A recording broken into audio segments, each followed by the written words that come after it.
بسم اللہ الرحمن الرحیم. ناظرین السلام علیکم. میں ہوں آپ کا میزبان صاحب شاکر وفاقی دارالحکومت اسلام آباد سے. کچھ تازہ ترین اطلاعات ہیں، بلکہ کافی خطرناک اطلاعات ہیں، اور کچھ دوستوں سے بات ہوئی، اور جو پچھلے 48 گھنٹوں میں 48 گھنٹوں میں خاص طور پہ جو کچھ ہوا، اس کے بعد ٹمپریچر جو ہے وہ کافی بڑھ گیا ہے. ٹمپریچر درجہ حرارت جس کو کہتے ہیں، سیاسی درجہ حرارت بھی ادروائز بھی بڑھ گیا ہے، اور خاص طور پہ جو سینئر موسٹ لیڈرشپ ہے، ان کے ہاں کافی ہلچل ہے، اور پولیٹیکل لیڈرشپ بھی اور نان پولیٹیکل لیڈرشپ بھی.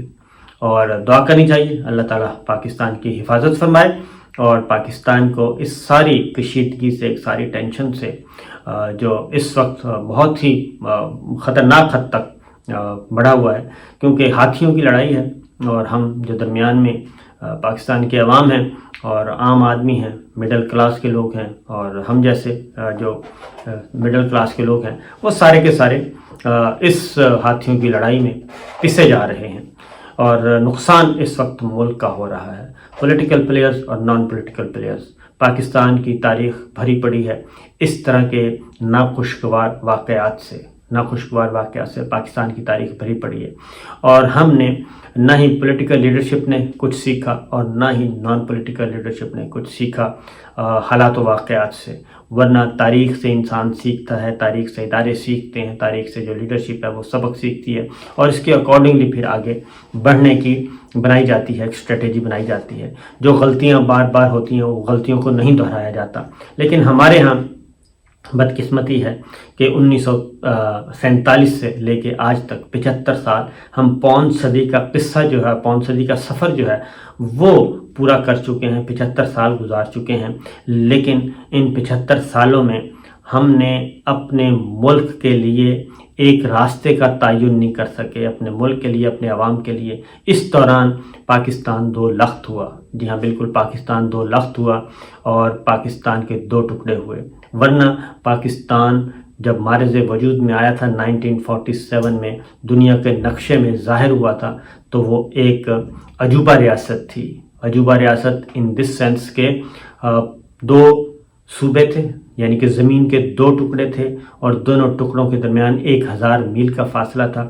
لیکن ایک نظریے کی بنیاد پہ پاکستان کا مطلب کیا، لا الہ الا اللہ، تیرا میرا رشتہ کیا، لا الہ الا اللہ، ایک نظریے کی بنیاد پہ پاکستان ایک ملک بنا. یہ زمین کے دو ٹکڑے، جو ایک مشرقی پاکستان کہلاتا تھا، ایک مغربی پاکستان کہلاتا تھا. لیکن اس کے بعد ہم آپس میں اتنے دست و گریباں ہوئے کہ اس میں پھر ظاہر ہے باہر والوں نے بھی حصہ ڈالا.